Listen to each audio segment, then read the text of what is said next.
Polarizing, a booby trap that actually catches boobies.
Is this thing on?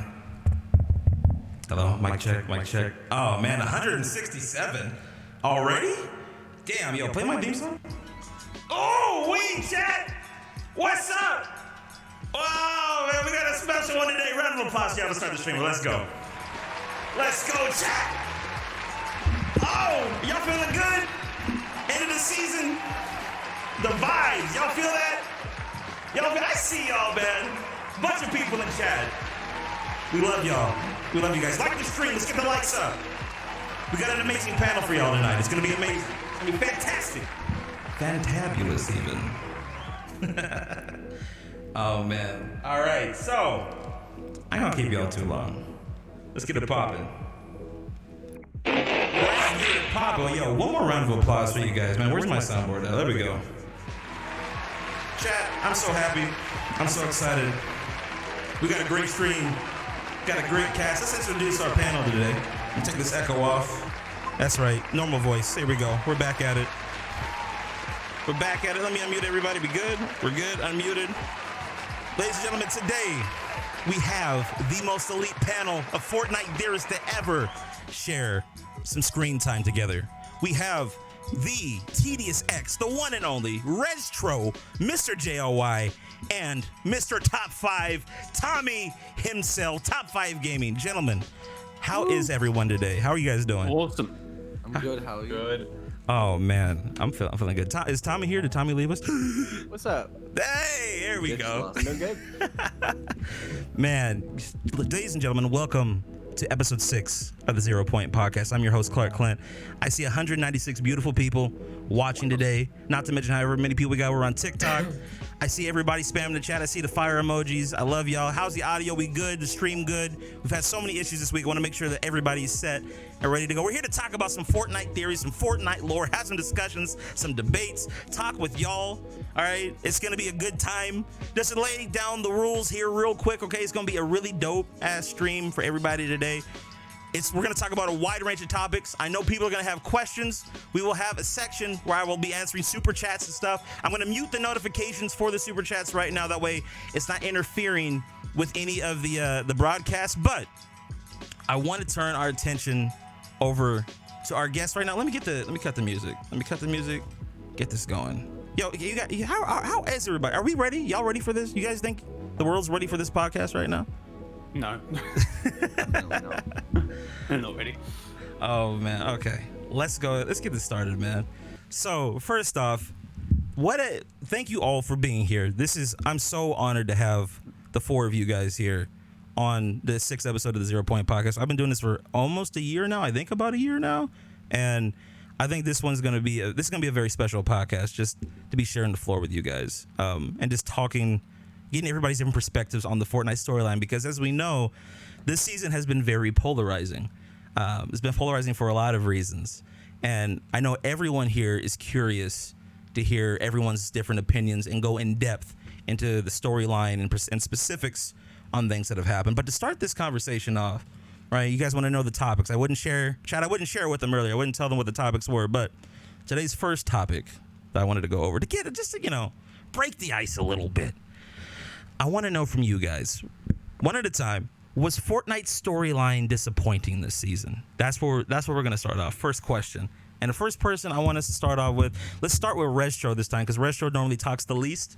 I want Rezztro to give his take on how he feels about the storyline this season. How do you feel about the storyline, Rez? Can you guys hear me? Yeah. Yeah, I can hear you. Bro, Forgot to unmute his mic. Oh my God, Rez, don't throw. Oh no, he's gone. Oh, he's back. Let's have his mic. You guys hear me? Yeah. He got so scared to talk first, he quit. He's like, nah, I can't do this. Why? Oh my goodness. You're good, bro. Go for it. I think the story this season was interesting at the start, especially with the whole Last Reality reference. A lot of us love the Last Reality and want more information about them. And then the whole restaurant thing happened. That was boring. And then they started to cook with more stuff going on with the unseen. But then the final set kind of I don't know, it butchered everything for me. And I personally think that just ruined everything. So I'll give it honestly a 3 out of 10. It was kind of a mid-story this season. Fair enough. Let's Tommy. Yeah. Tommy, how do you feel about the storyline and how it was presented this season? How are you feeling about it, Mr. Top 5? Well, I think that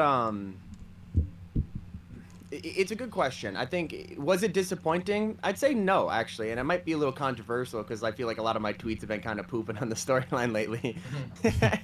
But I don't think it's disappointing. I just think that for me personally, what made me so passionate about the storyline was, the 7, the imagined order, and years of just being able to build on it and see what happens, things being built into live events, and Fortnite pushing the barrier in terms of finding very small stuff in game and being able to connect it towards this bigger picture. I like the storyline when it's about the 7 and the imagined order.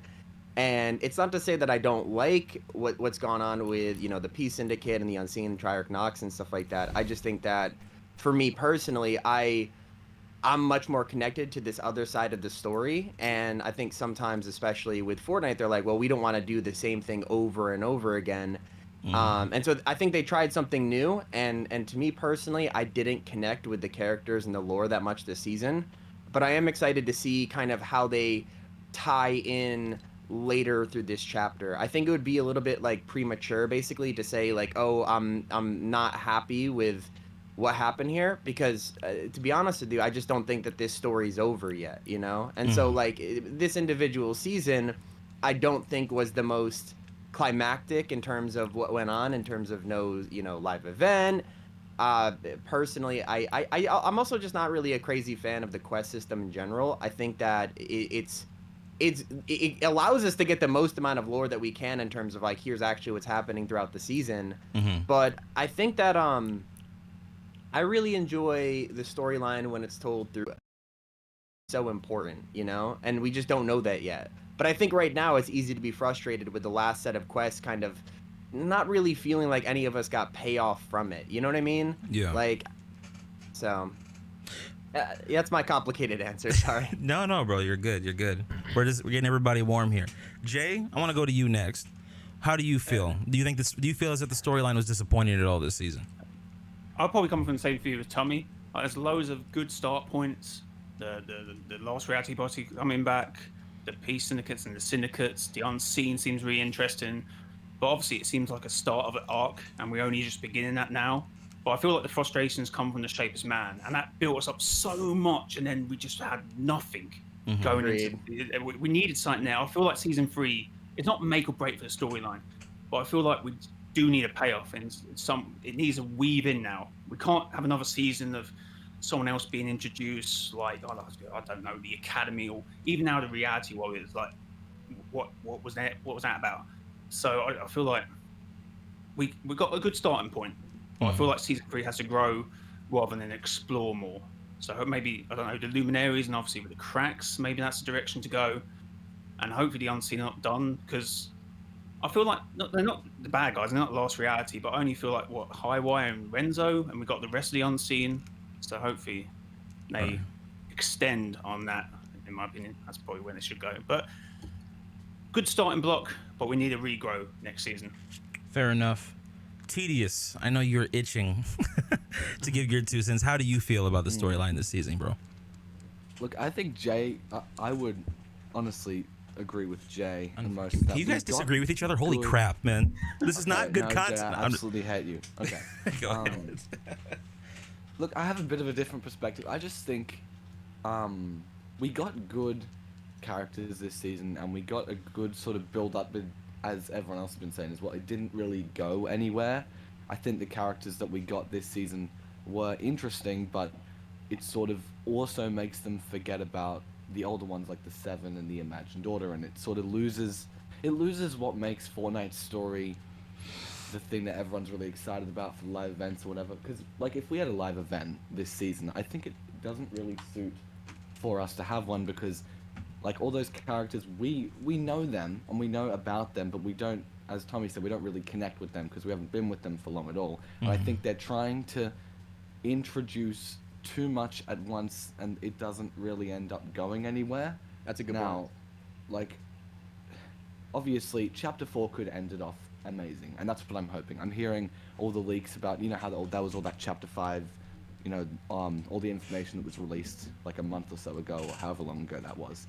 And it was like, oh, there is this massive live event, they're already working on it towards the end of Chapter 4. Now, what I'm hoping is that we learn all about these characters throughout this chapter, and it really pays off really, really well at the end of this chapter. Have we seen that yet? Not really, which makes me a bit concerned, because it's sort of like, okay, here's the syndicates, their whole issue's resolved, now here's a jungle.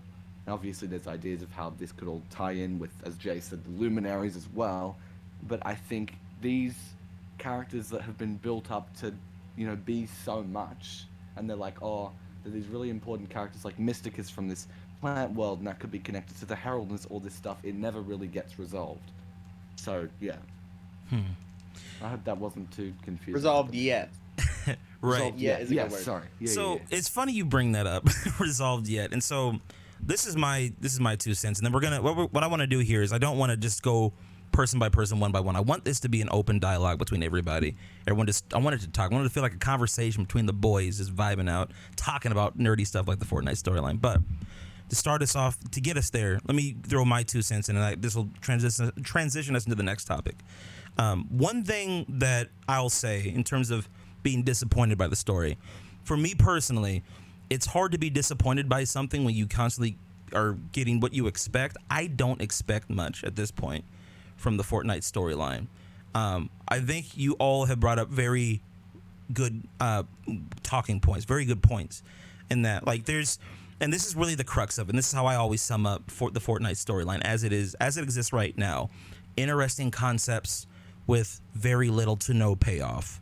There's a lot of questions, a lot of unanswered questions that we have with the storyline right now, even just contextually between season 1 and season 2 of chapter 4, right? Between these 2 seasons alone, there's a lot of unanswered questions. And when I think it was Jay, and Jay, I forgot how you phrased it. Tedious told me that you said this, but it's just like to Tedious, what was that he said? It was like when it came the syndicate. We don't want another season of just learning people's names. That's what he said. Yeah, and I thought that was expedition. And I thought that was a very eloquent way of explaining that. Like all this season did was just kind of give us a bunch of cringe dialogue and give us 5 or 6 different new factions that we were supposed to get invested in, and absolutely no context to what happened in the previous season. Like what happened with the Oathbound, what happened with Stellan. People have heard me talk about it a million times, but it's like that's for something that was so big last season. It's interesting that it's just been kind of thrown away. The thing that I found the most interesting as well is that it's not just like the Oathbound weren't mentioned. Even their NPCs, like they're gone. They're like gone from the Fortnite island. So it begs the question, like, what happened? So I'm wondering if that'll be a story element that's brought back up later on. But 100%. But this is the next. This kind of going to the next topic here. I want to talk about like the overall flow between between season 1 and season 2. Like in terms of like it being a story that's being told.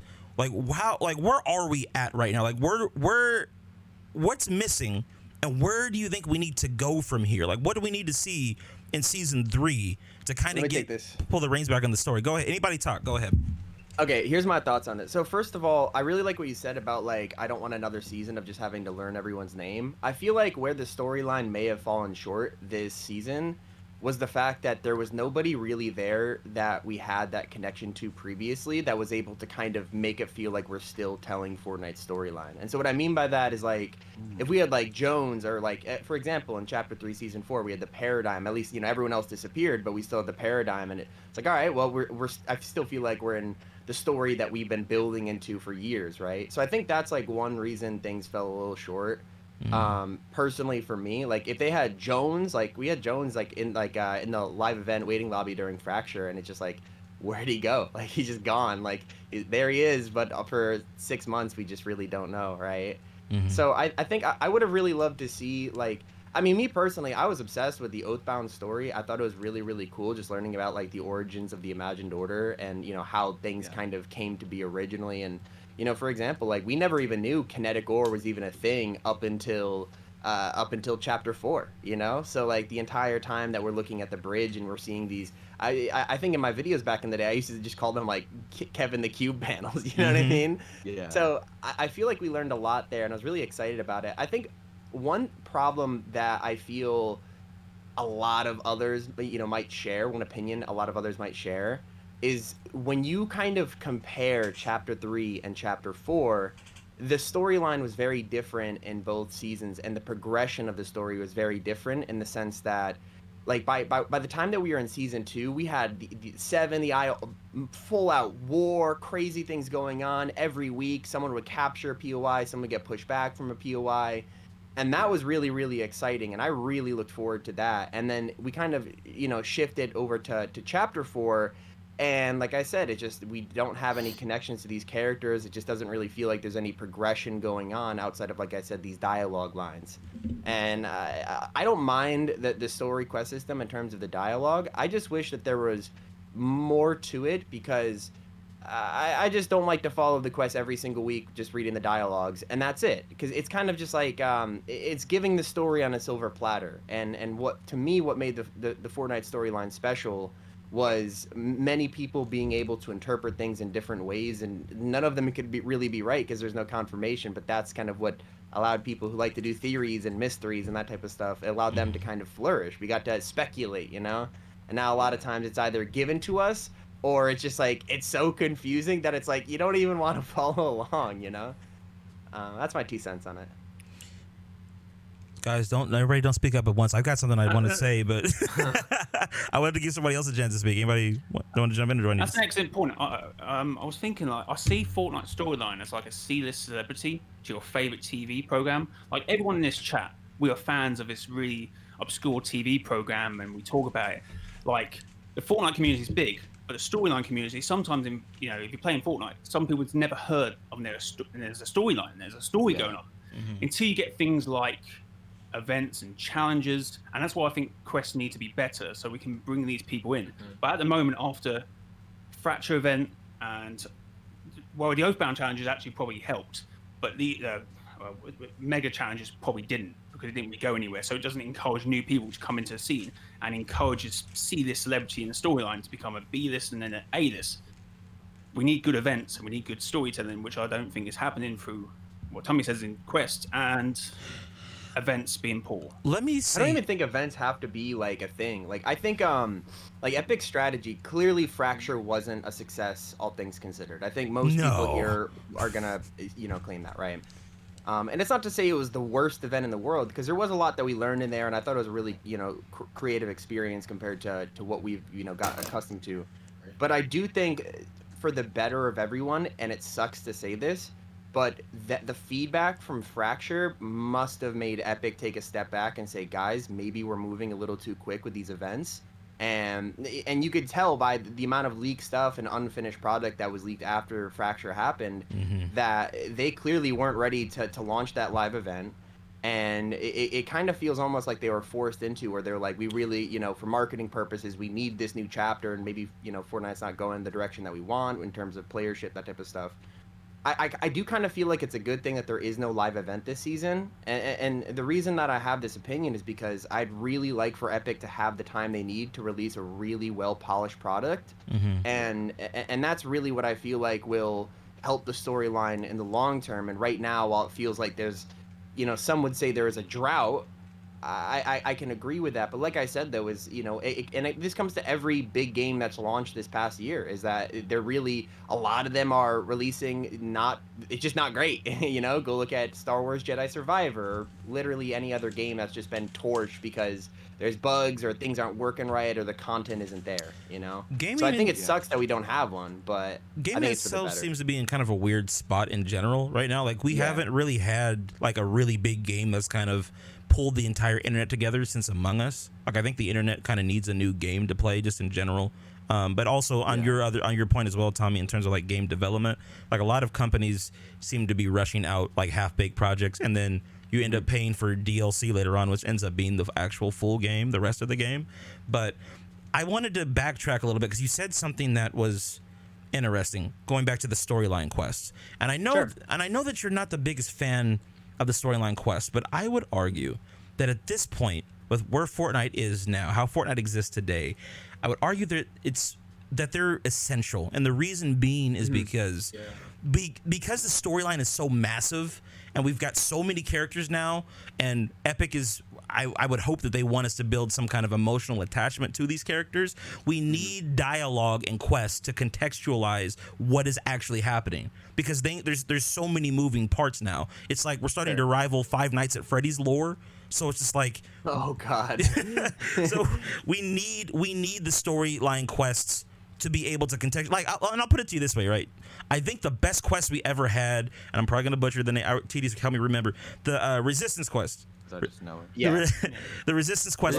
Great. Those were the best quests we ever had. If they, and I know it can't be like this, but if they were like that every season, I don't think people would complain about the quests. But I understand that they can't always be. However, if you're gonna have quests that aren't as involved, at least give us something in terms of the storyline to further the plot along. But I want to ask you guys this: what do you think could be done to make storyline quests better? I think Timing. Actually, I want to just touch back on a point that Tommy made a bit ago about the sort of main focus of, not in a bad way. The protagonist of the quest being someone that we know, because I think that's something that really loses the flow of the quest. Because what do you think mean? about it this way: I think this season the quest would have been much better if we picked up from, let's say, Stellan is still the main character that we're talking to, but he's figuring out all of this mega stuff and all these earthquakes while we are. But instead, we've just got these random, we've gone from having Stellan, who's our main character, to now Evie and Thunder as our main character. I think it needs to stay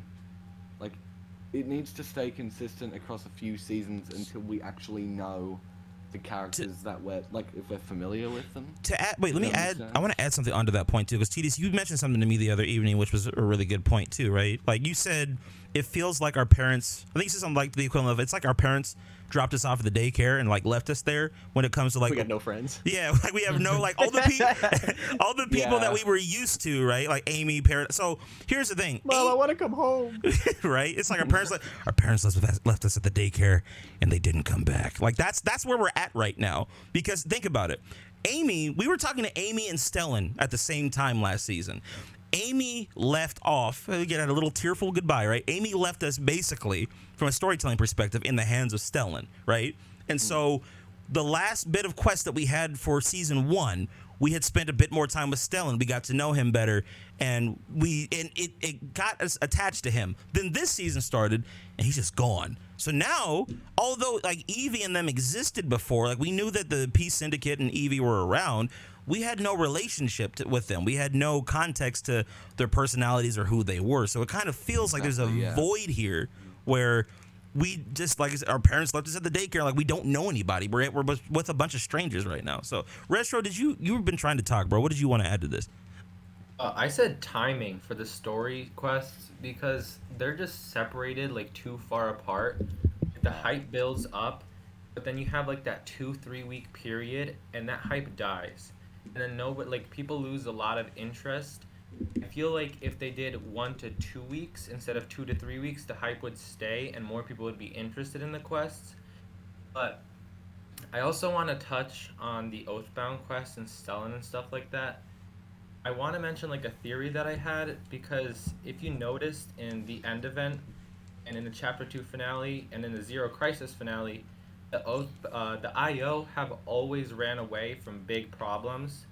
So I feel like the Oathbound ran away too from this huge problem, and it was just supposed to show us how the Imagined Order works and that they have worked like this in the very beginning and are still working like that. The question there is, yeah, that does make sense. That's a good point, actually. Like evacuating the island. That's Jumping in real quick, I do want to say this about the quest. It's not that I hate the quest system by any means, and I think that it's actually really important. I think my problem with the quest system is just when the story is only being told through quests.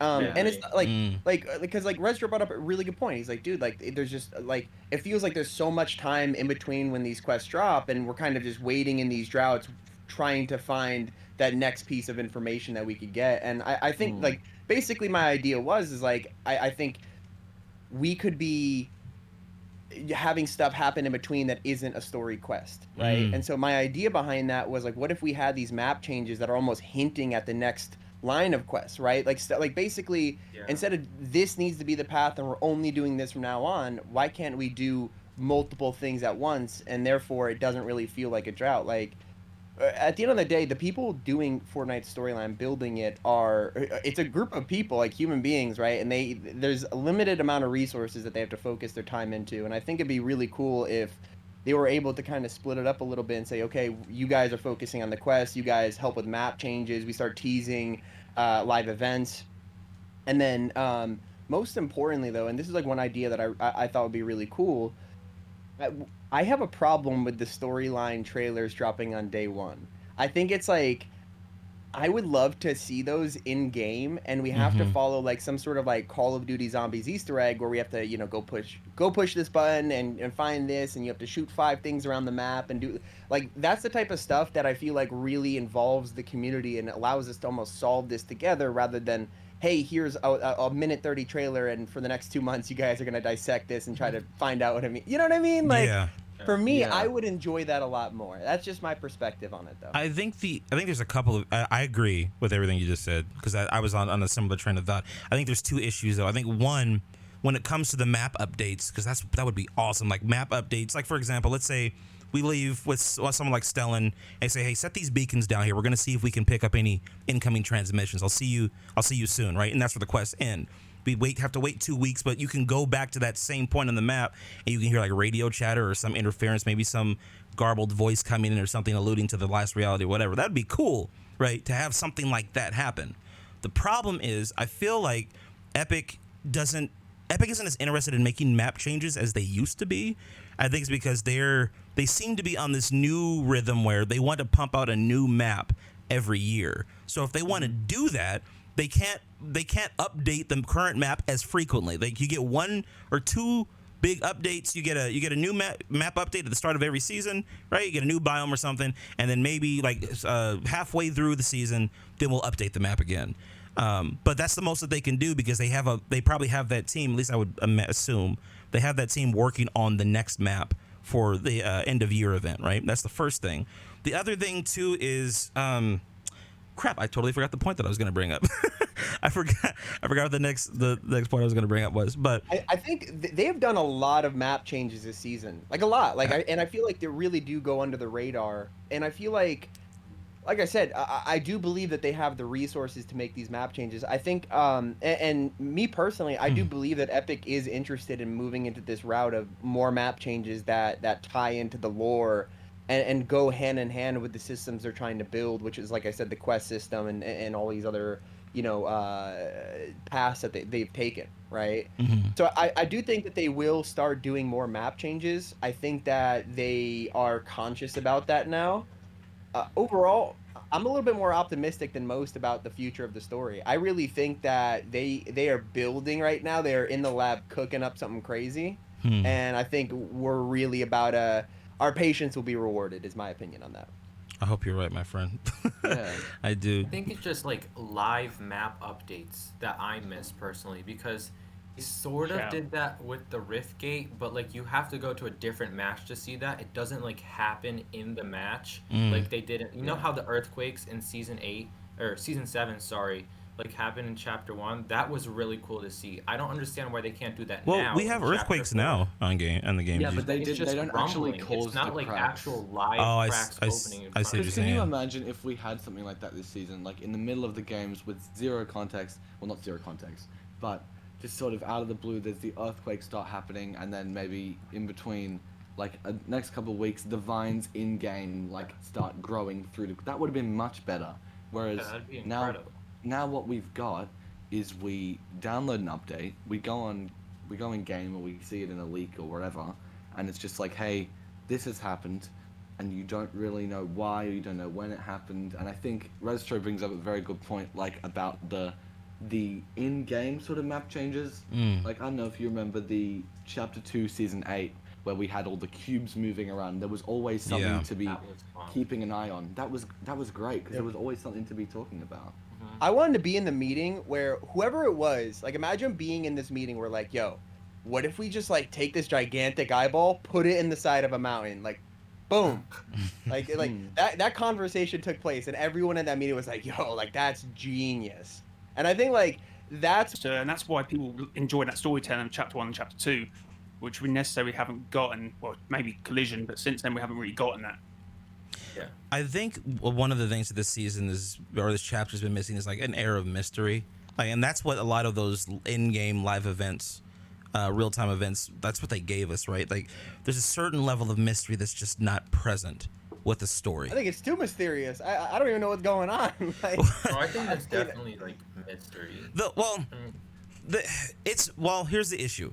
There are some mystery. I'm not saying that there's no mystery, right? For example, the Shapeless Man, which we can get into that in a moment too.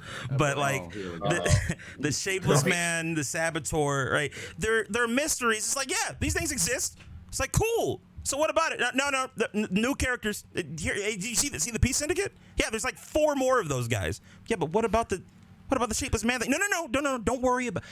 Don't worry about that. Okay, we're gonna keep bringing the syndicates in. We want you to buy these skins. Pay attention to that. Oh, also there's a Saboteur. Oh, that sounds cool. What about that? Don't worry about it. It's been resolved. All the syndicates love each other now. Okay. Next season, it's just like there's not enough. I don't feel like we're getting like these quote unquote mysteries that we're getting aren't really built. They're not really building on anything. They're not mysteries. They're just Epic not telling us stuff. Yeah, it's just. So it's I don't know. I just The problem. go ahead. The problem I That's find. how I you- put it. I think, yeah. The problem I find, you can't then build theories because you're putting a theory on top of a theory on top of another theory. Welcome because to we're not the- getting any Wel- conclusion, then we get a paradigm singularity situation. Yeah. Oh god. Oh boy. I really feel like Donald's Mustard's hands were tied when it came to that situation. I feel like he wanted Singularity and Paradigm to be the same person, but Epic came in and was like, hey, actually, no, that needs to be Brie Larson. And they just kind of totally just sidelined his entire like plot point that he had. I don't think that was on him. I think he wanted it. You think Yeah. you think he wanted that? Donald. Yeah, That but was then Donald. why did he say all that stuff about, oh my god, here's Singularity, she's gonna be really important? Yeah, she's a And very that's important only character. One of her names. She said, I'm very excited to see what we do with her in the next few years. That sounds like it was That's intended been a to few be years. Paradigm. That's been a I guess few he years. just never came across Bree until after that. Then he just Well, changed his mind. Whatever he What, he changes his didn't know mind who to is she what is? happens. No, like he didn't have a proper meeting with her. Like once he found out she's such a fan of Fortnite, he wanted to include her into the story, which is why he retconned her to become Paradigm. So That's at least what I think. Yeah, but I feel like that would have happened really early because we had the Brie Larson locker bundle, which I'm pretty soon Yeah. in like early 2021. With And we didn't have Bush Paradigm Ranger and whatever, Singularity yeah. conclusion until a year later. So I feel like I don't know, maybe I'm not decisions sure. would change. I don't really know. So, yeah. I don't Well, know. He did say the Singularity has different names, not the Paradigm. So I guess. Yeah, I don't know what he did with Singular. I don't know. What Right, but here's the thing: the way that was set up though was okay. We've got this character Singularity. She has some connection to the mech. Clearly, she looks like the pilot of the mech. She has a suit that looks like this Paradigm character over here. That's similar to these other 7 suits. Okay, she's going to be important to the story later on. She has multiple names, and she has had no relevance in the story for the last 3 years. But Epic just wants us to forget about her. But it's just like you were building up to something here, and that's The problem is, like, I feel like at the end of the day, they have the plausible deniability to say, hey, like, technically, there's still time for us to show you why the Singularity, and therefore it wasn't a retcon, and we planned it all along. That's and literally Fortnite's entire story. exactly. Like, we don't give you the information, you come to the conclusion yourself, and it's like, nope, we're gonna go the direction. And I think like Fortnite also like. I'll tell you this because I saw this once. I saw like it was about Game of Thrones, and basically someone like predicted the ending on Reddit like months before the ending happened, and so a lot of people are like they changed the ending because people are starting to predict it, and it's becoming way too easy to find things out, or I think that's like another big thing is like they don't want people to know the big releases and spoilers and announcements, or the Dwayne the Rock Johnson Foundation reveal before it happens, and they kind of they set themselves up for failure when that happened because they designed the suit armor, it looks exactly like them. It was like the day one the Foundation releases, I was like, all right, these tattoos are a little sus compared to Dwayne the Rock Johnson. I think like they want to be unpredictable, that's their thing. And I think also to the same point, and if you go like listen to Donald talk and anything like that, like the Fortnite storyline was intentionally designed to be like almost like a see-through glass box. And so what I mean by that is anyone can kind of look at it, but what they see inside of it could be different from the next person. And there's Isn't no that right the answer. damn truth? There's no right answer to a lot of things, and a lot of people, and I'm guilty of this myself, where I'm like I'm so confident that I'm right, and we end up being wrong. And I think like. I think like there's no harm in taking a shot and having your own perspective on things and all of the different types. I think some people will, ride or die. This is my opinion and it's right because I have all this evidence. But to be honest with you guys, Epic don't care. Like, That's true. Like that's important. It's funny you bring that up because it all kind of ties together, right? This whole mystery element, this whole not addressing certain plot elements specifically. For example, the biggest one that I can think of in recent time would be the shapeless man. Now, that plot point, and I feel it's obvious, it's very important to the storyline.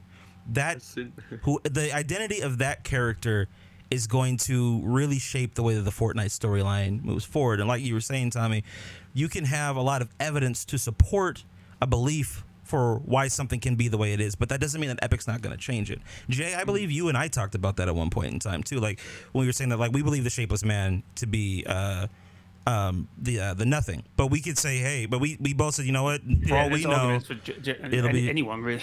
It'll be Geno. However, with that being said, I still am very confident in the fact that the shapeless man is the nothing. However, I know that Tommy and Rezztro believe different. So I would like to actually have a little bit of a discussion. Also, on the other topics I had, who is the shapeless man? I actually want to hear from Tommy first because you haven't explained why, sir, you believe the shapeless man is Geno. Break it down for us. Why is it? Well, I'm gonna go ahead and start this one by saying this is strictly my opinion, and He's wrong. eh, Go ahead. Go ahead. Wow. I want to say it's my opinion because, like I said, none of us technically in this call can prove it, right? And we could True. stack evidence that says, hey, I believe this is gonna be this person or not. But at the end of the day, and this kind of touches on the last thing that I said, was it could really go in any direction. So with that said, though, I have been working on my wrap up of the season 2 story video, and I personally, in my opinion, I do think that it's Geno, for common sense reasons and then like copium reasons. Break it down for me, brother. Let's hear Let me it. break it down. So, so I think like Geno's been like long awaited. I think especially in collision, what drives me crazy is like they had that big teaser for him, and I was really hoping that he was going to be like the ultimate villain in chapter 3, and I was a little disappointed that was the last reality, because I was like, man, they really kind of set up a good slam dunk that the Foundation and Jones, they go chase after Geno in his reality, and it would have been like I just think that like they made the last reality the villain in chapter 2, so I would have loved to see kind of a different like imagine if every Marvel movie, if every villain was Thanos, you know what I mean? It just wouldn't feel as great as it does. But getting more towards like an evidence-based thing,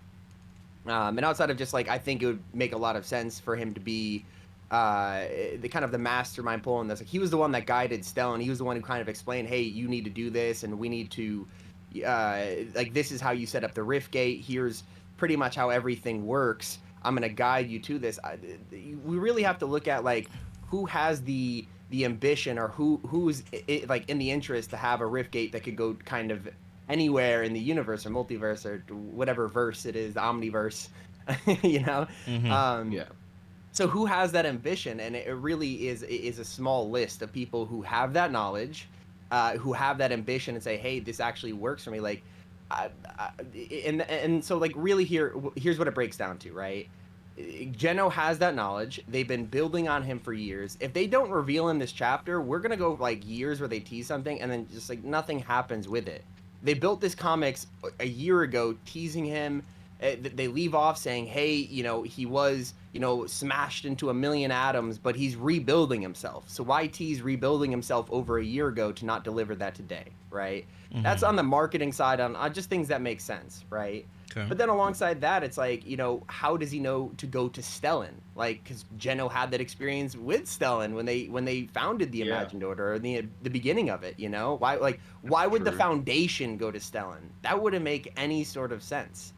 And there are points that could point that it's not, it isn't Geno, right? Like, it could be the Foundation. All of the 7 are trapped in whatever dark reality that they're being twisted into, and they have talked about how they're not the same anymore, and so that could kind of mean, like, especially with like Chrome could be in any sort of shape, and therefore it makes sense that they're the shapeless man. Or once again, it could just be maybe Geno just rebuilt his head and he's like, yo dude, give me a portal out of here, bro. So it really could be anyone. Like, technically the Foundation could be considered shapeless. But really, I think it kind of it boils down to really like 3 people, which is probably just going to be either Geno, the Foundation, or like maybe the scientist, and obviously because Amy went in to go rescue them. Wait, time So out. maybe- Time out. You believe that? Wait, didn't people say the nothing? Hang on. Do you think the Foundation, the scientists, could be the shapeless man? Yeah.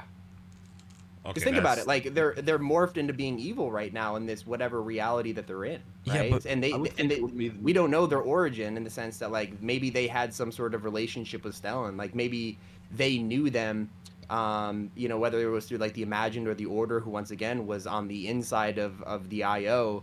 They knew how the Imagined Order came to place, and they had that knowledge, and they could say, well, I might not be friends with Stellan, and that's why I'm not going to reveal my identity. I'm just going to go as the shapeless man, and I'm going to guide him into this technology and the kinetic ore and all of these things. Like, why would the Paradigm give the Ageless, right? Technically not Geno.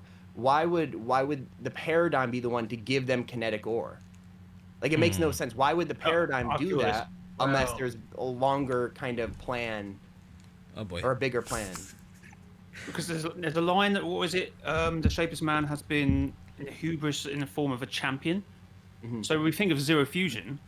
That was a successful paradigm. She won, and then she gave the kinetic ore or said to Amy to find her messages was in between like the landmasses colliding and somehow found a kinetic ore.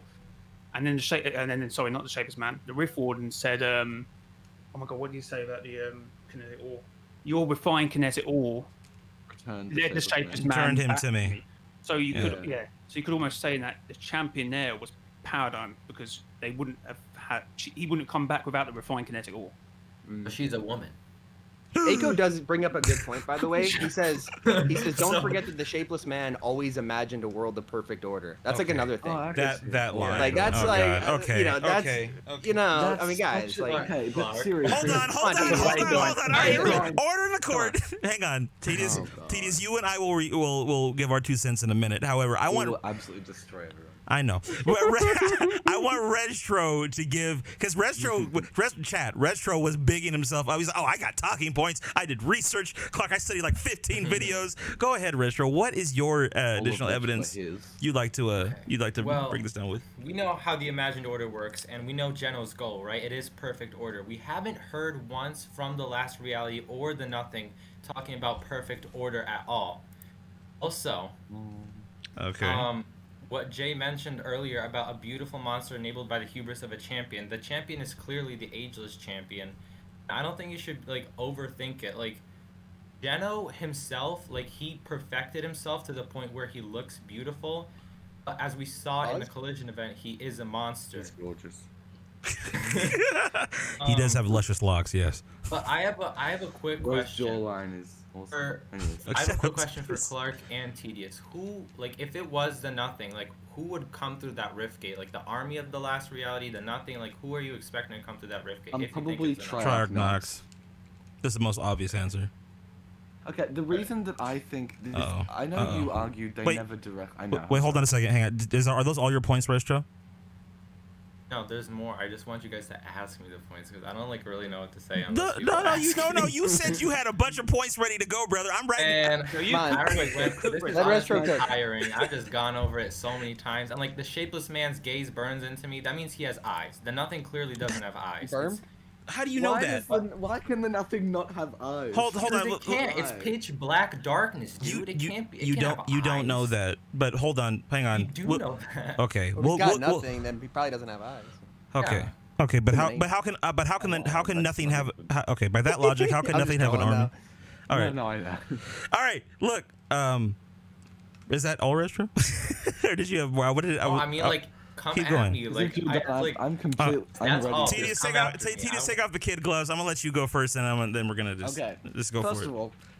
all the lines that said about the shapeless man is all he swallows stars in darkness. He's gonna rend the island in two. The Imagined Order have never said they're gonna tear apart the island. The Imagined Order have only gotten rid of the life on the island. We know they value the island because it pretty much gives them this place to research and do everything they want to do. Now I know Tommy also mentioned like the Seven possibly being the shapeless man. I don't think so. I think it's probably the nothing. That is a huge stretch, maybe. in my opinion. I don't think so. I just wanted to like throw out some alternate opinions. Fair I enough. do think it's Geno, but I just wanted to.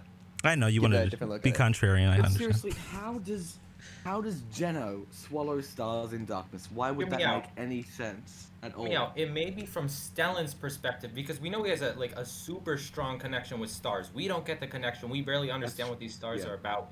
But because the shapeless man is such a nightmare for him, like in his view, he's like this nightmare is like taking over his entire world, which is taking over the stars and like clouding them with darkness. Does that make sense? But Geno doesn't really bring darkness, does he? That would make more sense to be the nothing. No, Then explain, like why what? a silhouette would be dark. Wait, why is Geno? Say silhouette? I don't know how to pronounce silhouette. Silhouette. Same thing, bro. Don't bully me about it. Bully Rezztro. So It's over. May I throw a couple points in the ring real quick? All right, so let me break this down for you guys real quick. Okay, listen. First of all, so Tommy, you pointed out Geno has long been awaited, right? That was one of the first points you brought up. Okay. I would argue so has the Nothing. Nothing has been teased for a very long time, almost as long as Geno. That in and of itself by itself isn't enough for me to say, oh, well, because they've been waiting for him for a long time, it makes more sense for it to be Geno, right? By that same logic, then nothing should be the shapeless man. Also, I would like to point out as well, Geno has had his moment where, albeit briefly, in the comics. His big reveal was in the comics. As unfortunate as that was, Geno has gotten some kind of screen time somewhere. So that's the first point I would bring up. The second point is, you brought up who has a motive to travel the Omniverse. I would argue that the Last Reality has a bigger motive to travel the Omniverse than the Imagined Order. Here's why. One of the reasons why it doesn't make sense for the Shapeless Man to be Geno is because Geno already has a blueprint and technology and specs that he could have given Stellan for a bridge. Why wouldn't he just give him that instead of this makeshift portal that was incredibly unstable? Speaking of the portal being unstable, the fact that the portal is unstable and could risk the island splitting apart, that would completely undo what Geno was worried about in the first place in the end of Zero War.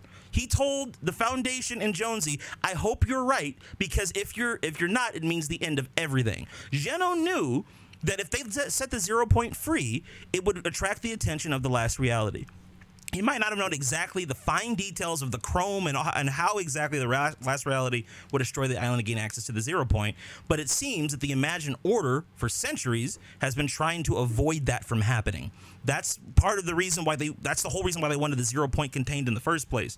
The Shapeless Man has no care for that whatsoever. He does not care if the island, what did Stellan say? He doesn't care if it rends the island in two, the Rift Gate. We haven't. What was the other point? I think this was Rezztro's point. We haven't had the Last Reality talk about perfect order that we know of, because, well, when you really think about it, what have we really heard from the Last Reality? How often have we heard the Last Reality talk to us? I think, okay, and I could totally be off with this, but I think that line is intentionally is intentionally brought up to misdirect us. I think. I clearly. Why don't you think the darkness and the stars getting swallowed isn't a red herring? Because there's only one character that's ever been shown to have that kind of power. That's something that's something that's very specific. Every time that happened, or the one time that happened, that's when the Herald was showing up on the Fortnite island. That's true. That was basically a sign that the nothing was coming. That's like how do I say this? In a way, it's kind of like the Nothing's theme song, right? It's like one of the signs that that his presence is nigh. That's heralding the nothing. That's heralding that the stars are being consumed. That we've already seen it happen. So that's why I think that has to be associated with him. It's also a storytelling point. But what I wanted to say was that the perfect order thing, I think what that alludes to is there being a connection between Geno, or affirming the connection between Geno and the Last Reality, or the Nothing, which we know has to exist because of the bit of dialogue that he had at the end of Zero War. Finally, last point I wanted to bring up: the Shapeless. Actually, wait, no, I already brought that up. The Shapeless Man's plan is contrary to the Imagined Order. I already brought that point up. So yeah, that's to me. That's just like, I hear what you guys are saying, and you guys could totally be right. It could totally be Geno, but I would argue if the Shapeless Man ends up being Geno, that shit makes zero sense, because I don't think it makes zero sense, Clark. In what way would it make sense? Well, the dialogue isn't there to be deliberately misleading for every single line. You could take it either way. It's there to cause this debate. But I could also argue the same thing about the perfect order, that could just be the whole Nothing's ideology of this silence, and before the everything, as that's perfection. Like the omniverse is chaos, but before that could be seen as the perfect order as well, whereas the swallowing stars and darkness has never really been associated with Geno. That's why I'm saying it doesn't make much sense, because from a storytelling, I understand, like, okay, let's just put the Imagined Order line to the side. Let's just pretend that doesn't exist. Everything else that we know about the Shapeless Man, does any of that match up with Geno? When has Geno ever wanted to destroy the entire Fortnite island? Never. He wanted to reset it a couple times. He wanted to destroy the life. He wanted to destroy the life on it. He didn't want to kill the island. He didn't want to destroy the island. He just wanted. Doesn't care. I don't think he cares about the island. As long as the 0 point's fine and it's safe and it's in his hands and he gets to contain it, that's all that matters. He doesn't care if the island. But why did he fight so hard to contain it? And why would he say, "I hope you're right"? Because if not, it means the end of everything. Who's playing with the Foundation and Jones? The 0 point is exposed. clearly the 0 point that we know for a fact the whole reason why there was tension between the Imagined Order and the 7 in the first place was because one group wanted the 0 point exposed and the other group didn't, right? And then when the 0 point did get exposed, we found out the reason why. It's because they got backstabbed. The 7 got backstabbed by the Imagined Order in chapter 1. Yeah. That's why they're probably half annoyed with. That's why Foundation got out on that ship and went to absolutely knock Jones out. So I guess he was involved. Wait, hold on a second. Hang on. Wait. What? Rewind the clock. What do you mean they were backstabbed? Well, at the start of chapter 2, there was dialogue. Oh my god, I can't remember it off by heart. If anyone can help me out, it was like the 7. Pretty sure it was Jones during season X who told the scientists to do like the whole end event thing. I've heard you guys. Wait, what? I've heard this mentioned in Tommy's videos before about those Jones manipulating the 7 to do the end event. I never knew that about that. I can't remember it. The 7. I've never. The plan can continue. The 7 was The 7 were successful. Our plan can continue. Something. I can't quite remember it. Yeah, that was at the season X event. Oh, was it? Oh, was it in the black hole like the? It was Yeah, it was the like not the Morse code, but the breakdown. It was like the 7 was Like successful. So if it wasn't the 7, and at the time that was just like an interesting. Yeah, Rezztro brings up a good point. I think we might be giving Geno a little bit too much credit here. Like, oh, he doesn't really care about all this other stuff, and I think that kind of point works against you in the sense that it's like. Like realistically, I think especially at the end of Collision when Geno's like, I really hope you know what you're doing, because if not, it means the end of everything. This dude has had ultimate universal power for so long. He's probably convinced himself, like, if I'm not the one controlling it and I know what this is capable of, this lands in the wrong hands, or if the 7 messes this up and, you know, get consumed by Chrome, it could land in the wrong hands. Right? So I think, like, and then getting back to my other point, though, is that I don't really think Geno cares about anything outside of control of the 0 point. So in that sense, he's no stranger to going to other worlds, abducting random people. If anyone stands in his way, with a snap of his fingers, he could easily just destroy it, right? So at what point, like, it's not that he doesn't care about these planets. It's that I guess it is. He doesn't care about any other planets or anything outside of just control of the 0 point. Is so it? I think, like, is that the case? Because then why would he? Then why is he trying to create the perfect reality? If he doesn't care about anything else. Because he hasn't found the perfect reality. So he only cares about the perfect reality, and he hasn't been able to find it. Is he trying to find the perfect reality, or is he trying to create the perfect reality? Find or create, that's his goal. But it doesn't matter, though, because he hasn't found or created any of these things, so he doesn't really care about it. And if they stand in his way, like I said, he's had the power to snap his fingers and obliterate it. Well, right? the thing, I would give a bit of pushback to that, and because of one bit of dialogue, right, where the Imagine's talking, she's like, my father is obsessed with genetic perfection. He does care about how do I say this? Geno has shown that he does care about things. Although Geno is a dick. Okay, we know Geno's a dick, right? Geno does seem to care about his daughters to some degree. You know, I know there are a lot of people that argue that he doesn't. He does seem to care about his daughters to some degree, and he does seem to care about protecting the Fortnite Island, and he also seems very fixated on perfection, on making a perfect reality.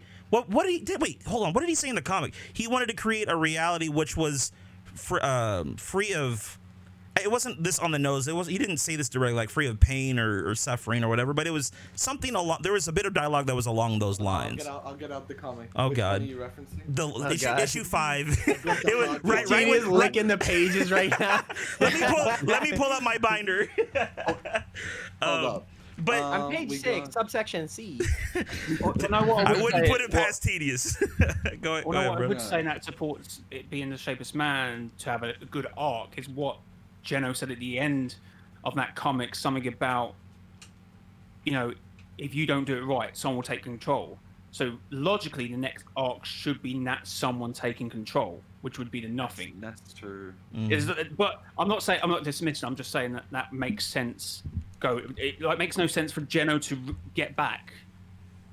I would argue that Geno was manipulating his daughters. Like, he literally had order on a chokehold. He doesn't care about them. Like, if you replaced your daughters with clones, that shows you have zero love for them. No. I don't care where you sent them. I don't care where they went. No, it doesn't. Because here's why. Because clones can be replaced, but your original daughters can't. Okay? Think of it like this, right? And this is if I honestly, Rez, I unfortunately think the way that Epic will tell the story is the way that you're saying it, but I think the way I look at it is this, right? If Geno sent them into Geno sent them into the loop because he was confident that they would be able to make it out within a certain amount of time. When he found out that they couldn't, it made him realize, oh shit, they're not ready yet. They're not prepared. So instead, he took their duplicates, which made it out of the island first. Such I also don't know how that works because a duplicate can only be made. A snapshot can only be made if you come out of the island. Anyway, point is, he grabbed their snapshots and used them and put them on the front lines rather than his daughters because the snapshots proved to be more capable than his daughters were. I don't think it's not that they were ready. It's that they weren't perfect. They didn't meet his standards, so he got rid of them. That's Imagine. That's how Imagine feels. That's how the Imagine feels, and that's what the Imagine told us. But we don't know Geno's perspective. And once again, I know I could totally be wrong with saying this, but that's okay. But if I'm trying to make this all make sense and have it be good storytelling. Every villain should be the hero of their own story, right? 100%. And if Geno is going to be a compelling villain, there has to be some redeemable qualities about him, some qualities that are actually good, that make us be like, wow, like this guy, like he's a dick, he's a villain, he's pretty messed up, but he kind of has a point here. That's why Thanos was so effective, because when he had to sacrifice Gamora in Endgame, spoilers, when he had to sacrifice Gamora in Endgame, he was actually crying because he genuinely loved her. That was good writing. I would assume, I'm hoping, that Geno has a similar relationship with his daughters. I could be wrong, but that's my 2 cents. Sorry. Opium. I've just found Okay, all right, bro. I just found the thing you were referencing about, and it actually kind of does support the fact that he wouldn't want the island to tear apart as well. He says, "My plans incidentally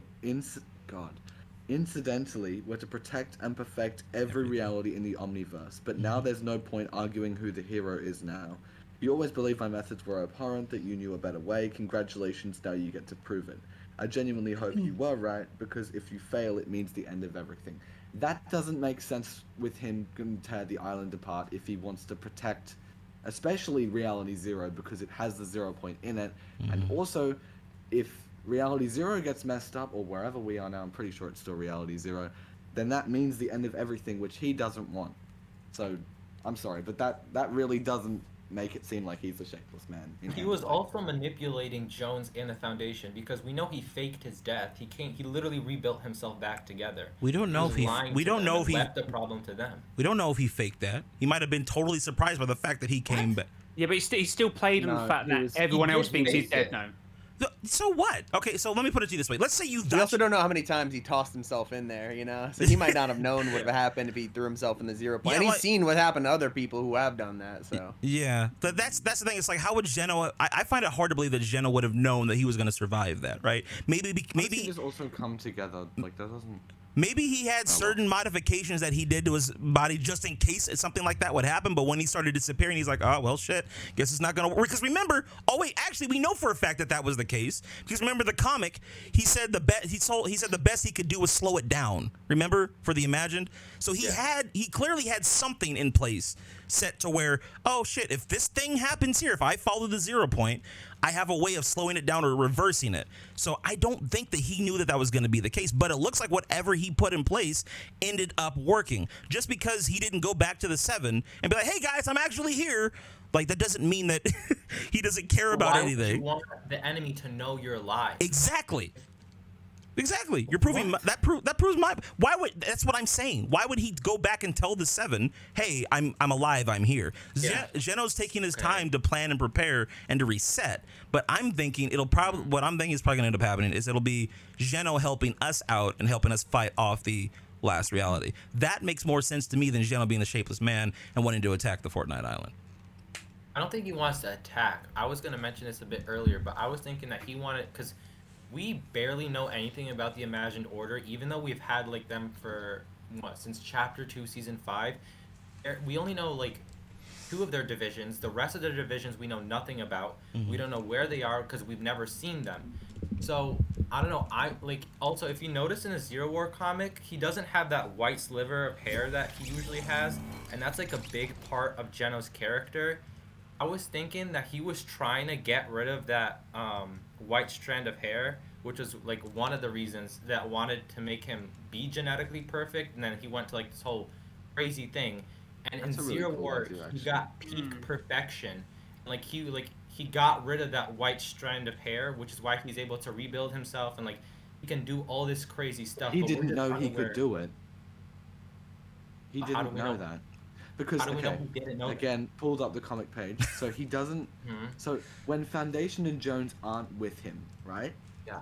He doesn't know they're there. They don't see him yet. He says, if there were anything that could be done for my daughter, I would have done it. I'm afraid the best I could do was slow it down for both of us. So Because how he was would that? lying to them. To make it He- look like he's not a talk- good he's not guy talking. before he He's not dies. talking to. He's not talking to them at that point. He's talking to himself. They're not Dude, there. they could literally They- hear him. Though. No, he was talking to them, Tedious. He was talking to them. Yeah. But he's not. But He's Yes, a, he what, dude? he, I'm he gonna pull up the oh picture. god. oh no, you're You know right. what you No, guys you're right. aren't You're right. considering? Uh-oh. You know what you aren't Uh-oh. considering? Go ahead, Tommy. Tell us. Shapeless man, Optimus Prime. Think about it. He transforms into Base. different shapes. I'm Epic Games, honestly- collaboration. let me voice him, please. Bro. Let me. Case closed. He's right. Tommy, Greetings. You're right. I'm Greetings, sorry. Island We're Warriors. having this big debate, and guarantee Epic's like, dude, think about it, but this collab could go crazy. Bro, if we make Optimus Prime the Shapeless Man, dude, do you know how many V-Bucks we could? Oh my god, bro. He goes straight for the V-Bucks. Oh man, I think that was a very healthy. Hey, gentlemen, good job. I'm gonna put out a. You guys won't be able to hear it, but I'm gonna have a round of applause for y'all, man, because that was Yeah, what very happened to well that? We done. used to be able to hear the sound effects. That's I can't because. talk about why I think Nox is so Wait, what? Hold on. Yeah, let's what, hear the your point. what the fuck did you just say about All right, Triton? Jay. Go No, ahead. by Jay. definition. So I think Tedious has seen this theory, but so if you look at Trianox's loading screen, it's like I'll put it into the thing. It's like it represents like glitching or low resolution like a TV. And you know that video I did a while ago that you reacted to, Clark, and you said when I was trying to prove was there a glitch effect during the device event where the screen went funny? Yes. I couldn't find it on anybody's event apart from mine, and then I finally found a few others, and obviously everyone in your chat said, no, I got that as well. Mhm. So it seems to be like red, blue, green, which is RGB, which is also associated with TV. And it's interesting to think that nothing spoke through a TV as well. Chapter 2, Season 7, when the last reality attacked the Spire, when the Foundation went through to reality NF1935, we had the same TV effect, but the Why do you screen went remember that? white. Because he's Mr. mate, J-O-Y, okay? Next we question. had a Keep going, Jay. screen effect where the screen went white and it went white and black and stuff. But what about an LCD screen? It has RGB, and if you look at Nox, he kind of has this blue and red effect. It's kind of green, to be fair. But when he opens chest, I didn't realize this till very recently. When he opens chest, he has this static electricity when he opens chest, which obviously TV. But the point it was LCD, or what we watch in this stream on, which would be your screens. It's made up of pixels, little tiny pixels. And it's interesting to what he says with Renzo. He goes, oh my god, I had it up. What did he say? He said, you may conquer the light, I will take the dark place in between them. I love If you that think line. of him, this I love whole that line. TV thing, pixels are made up of little tiny things, yeah? Mhm. And the reason why you see this black and white and the screen is because of low resolution. And what happens when you get that? You get something called a screen door dash effect. When you start, because of the low resolution, you start the illusion of pixels being all together starts to break down, and you start to see like the dark spaces in between the pixels, like this. So you start to like see that come through, which indeed would essentially, by definition, I guess, the bit of a reach, you would see him as the shapeless light in between light when Renzo explains it. Damn, that's very well thought out. Yeah, and So- there was something else. So you. So, Oh wait, yeah. So go continue. I apologize. Didn't mean to cut you off. So hold on. There's this screen. There's this survey skin in the surveyors, and this might be barking up the wrong tree, but I think there's enough in there to sort of at least be. Anyway, what I then noticed about this screen, about this skin, it had the same but by its shoulders, it seemed to have this same sort of screen dash effect, which I thought was a bit thing. And you start thinking about when we were in the in-between, so you can see there, you have the unvaulting event, but you have the same glitch. And Triatonox, when he has that thunder, and it's like black and white, and it has a thunder effect. On old TVs, see, I feel like everyone in this chat is too young to.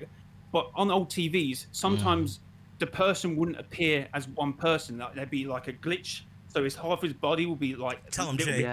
Tell him. Yeah. VHS. So, VHS. So if you look at that, you're kind of getting that effect on the unvaulting effect. What y'all know about VHS tapes? We should pause thing here for a second. Jay, that's crazy. Good theory. Clark, you got to pull this up because we're looking at this Discord chat right now. And it makes a lot of sense. My bad. No one else can see it. I didn't even realize. I didn't realize that Jay came with an entire PowerPoint presentation. I just came to. I got came with the whole detective board, and everyone's like, "Wait, I literally just clicked on it right before Tommy said. I was like, "Damn, bro, this is in depth." Hold on, chat. Jay's got an entire. Hold on. Make sure there's nothing incriminating on here. Our super secret plans to take over the Fortnite community. No, actually, not the Illuminati. One of the Illuminatis. Hold on a second. This will do it. Okay, so this is all right. Trigonox's picture. All right.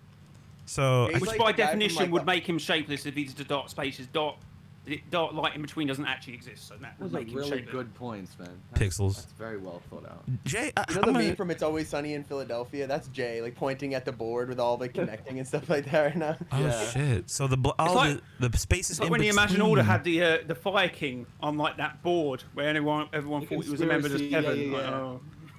This is really well thought out, bro. 0 point in vault. I actually thought that he would have been the one instead of Paradigm driving the ship, but then again it turned out he was evil. But I didn't. Explains. Wait, never mind. Wait, is this related to the conversation that we had the other? Yeah. About that one member of the Seven, and people are saying, "Oh my god." Wait, what? Oh no! From this, if you look at all the glitch effects and all the events, it's similar.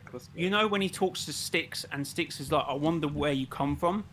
From that logic, I would come to the conclusion that he comes from the in-between, because he's almost like he's already in that in-between state that we see with NPCs. That's so really... It doesn't exist in reality. I don't know. Jay, that is... Holy crap. That kind of ties into that whole thing as well of that... Do you know all those lines relating to the Spire and everything like that, like this world beyond reality? That's a very interesting concept as well. That could maybe tie into, I'm not entirely sure, but... So, ultimately, let's bring it all together. So what is your ultimate conclusion here, Jay? That Trigonox is the nothing? No, but again, I will go back to the conclusion that the lines are there to be deliberately really misleading, so it can be anyone. But you're saying it could be either of those three, pretty much. Yes. So, I guess. Imagine it's like... thunder or something. And then it just makes no sense. Yeah, it's gonna be something way left field that nobody's gonna even. It's like, damn, it was Eevee the entire time. You remember that one Battle Pass skin? What's his name? What's a really random Battle Pass skin? Hey, I want to ask you all a question. Well, Tedius is thinking about what Battle Pass skin that is. Do y'all think that the vault in season 1 was a spaceship? Oh, here we go. No. Chapter 1. Absolutely not. No. What about you, Jay? What do you think? I agree. See, the same map was used for the imposter game mode. So when you died in the imposter, I don't know. I was kind of spaced out there. I don't know if you said it, but you go to the in between. Mm-hmm. When you get caught, which would be that plane of existence, which I think you were asking how do NPCs talk? So that's how they talk.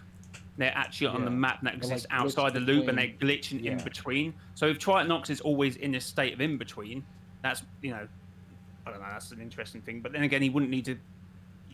Then again, because of what dialogue Stellan says at the end, it seems to suggest that he knows that the Shapeless Man and Saboteur are two different people. So they wouldn't say that Triatonox is Shapeless Man. So that would be my thing.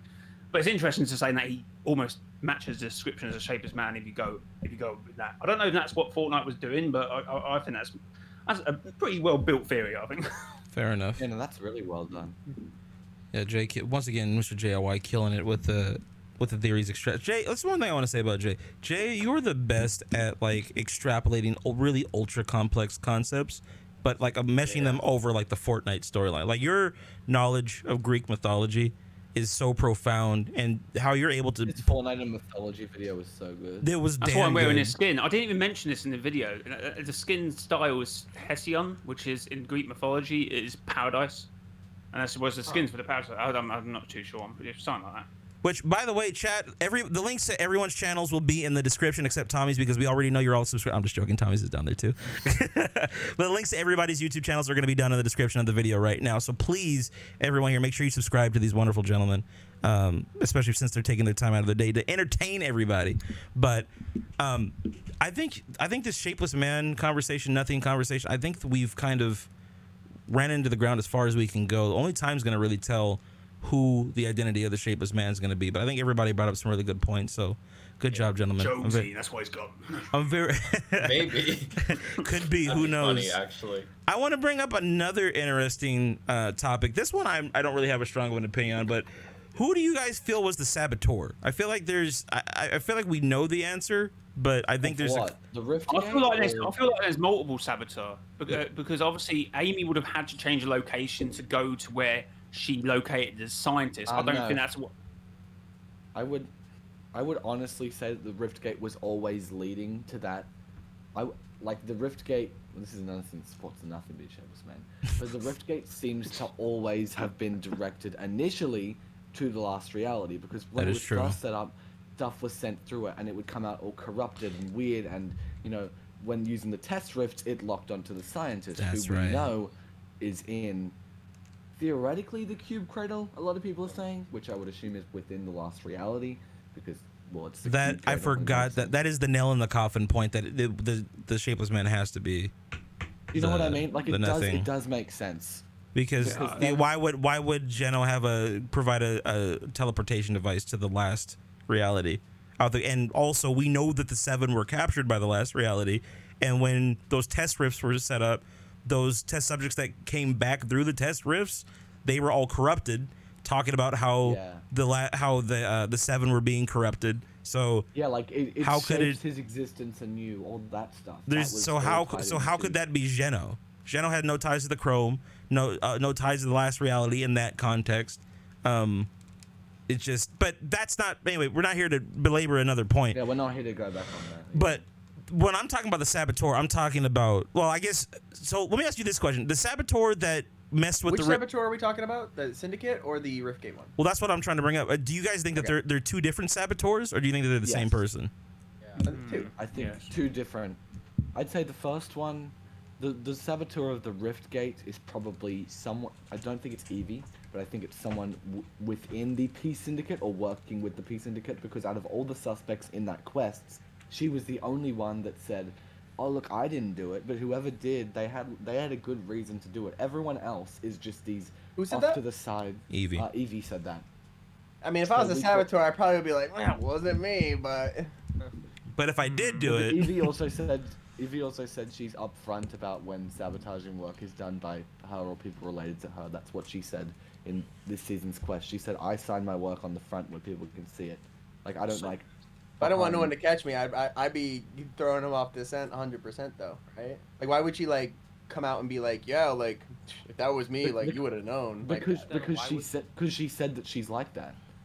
She said that in the quest. She said, "I know, signed my but work." at what point is she not lying? If you're a saboteur, you probably don't care about lying. Like I think initially, like I think she sabotaged the Riftgate to try to bring Mega City in there, her home. Yeah, exactly. Yeah.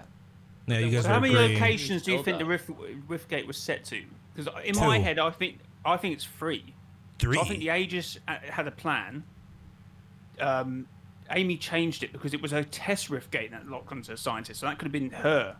I don't see any correlation that says that could be the case or couldn't be the case. And I believe one of the Peace Syndicate, because didn't Thunder say something? X said it's time our plan to go into action. Yeah, so then the exactly. Riftgate could have been changed to the Syndicate's reality. What's he so it saying? could have been changed Sabotaged multiple times. Well, that's the only thing that makes sense. That one person, because the Peace Syndicate can't be where the last reality is. So that would at least change once there. So it's 2 realities. Yeah, exactly. Yeah. So why would Amy? So to me, I'm not. To me, What if like Mega City was being invaded by the last reality, or was being taken by the last reality, but it came through the Rift Gate? I don't know. That's what I it don't seems have any like. evidence to back that up though. Well, that's No, what just it kind of that's seems something like, like that. right? Like they were running Because- they were running from something. There's Yeah. what reason would they have to transport an entire city if they weren't running from something? But wait, Yeah, it seems it makes sense. it seems sort of intentional because as soon as we start these quests, Evie's like, "Hey, we brought this here, and now you're gonna help us." wait, sort of thing. Tommy, Like, in one of Tommy's videos, he pointed out though, the Fox clan was running from something last season. Yeah. Tommy, can you, something big, something old, something bad. That sort of line. which think- I've got a makes theory me for think that, but I think Tedius didn't like it, or someone didn't like it. I can't remember. wow, I'm TJ, scared to imagine. even talk about the Fox clan because I really don't even know what's going on with that anymore. Yeah, the Fox clan is Wasn't weird. Jay's theory like that Condor was the? So I seem to think Condor, because obviously he is actually a billboard this Oh, season. yeah, the gift to the Emperor. River Guard, right? So it makes sense if Emperor, it yeah. was the River Guard, and then you can see why the River Guard the Fox clan would hate the River Guard. But I'm not saying it's even deliberate, because if you read his description, he will enact on anything for revenge, no matter how big or small. So I don't know if it's like when they say, oh, films are based on close your eyes, look in the mirror 3 times, and say that say a name and it will appear.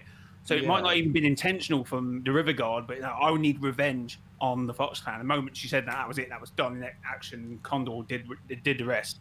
Also, Condor's rap had cube symbols on it, which suggests his whole darkness thing is somehow tied to Tommy's hitting the gritty. And there's something else in that theory. I can't remember what it was. There's something else down. Did I distract everyone with my gritty? Yeah, way to go, Tommy. Just disrupted the entire flow. I don't have the gritty.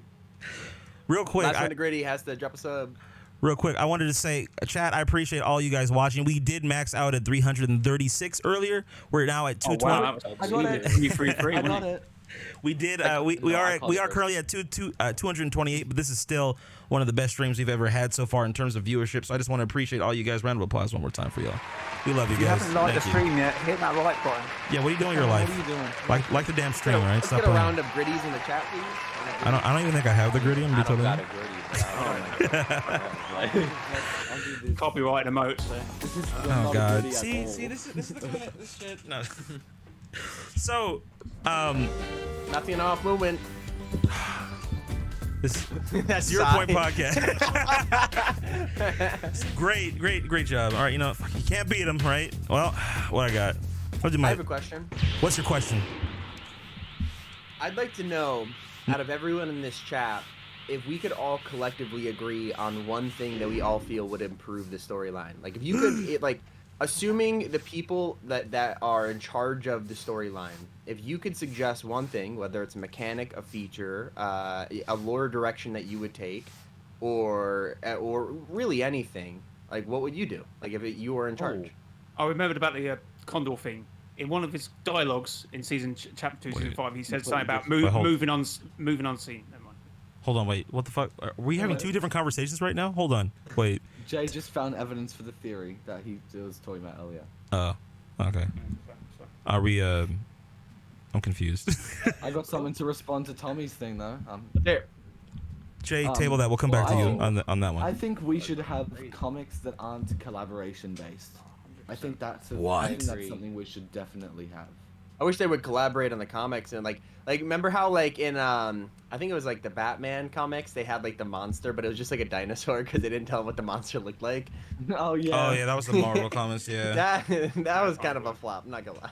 Yeah, I was. I think they DC just don't ones want to were go much through the better. work of making a comic team though, because Marvel and DC have already established comic drawers, writers, whatever, and Yeah. Epic just doesn't want to go through the hassle of making their own Yeah, sure, comic. I guess they team. don't care about this story, so why would they do that? I mean, it's really all for the money. Well, Most of it- ironically, if they wanted to make more money, they would tell a It's the better sad story. truth. If you I can don't know, man. if you can get people emotionally invested into your characters, then you'll have people will spend hundreds of thousands of dollars on your franchise. If Fortnite doesn't do that, they're not gonna people will always remember Fortnite for it being the game that it is, but in terms of its storyline, it'll fade into the distance if they don't do something to make it. Character development is very important because Jones and I think Amy are the only two who are really Amy a little bit, but Jones was really developed And I'll be honest, like one of my favorite characters is Sloane, and I already she's love her as a awesome. character. But if they developed her as a character and then I saw her die in the collision event, I think I would cry literal tears. Wow, It's- simp. I mean, what?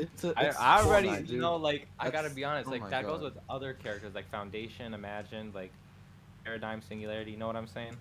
I would. Paradigms. You remember they tried to make us emotional in Fracture? They're like, I know you just had the shittiest event ever, but I've done everything I I'm can.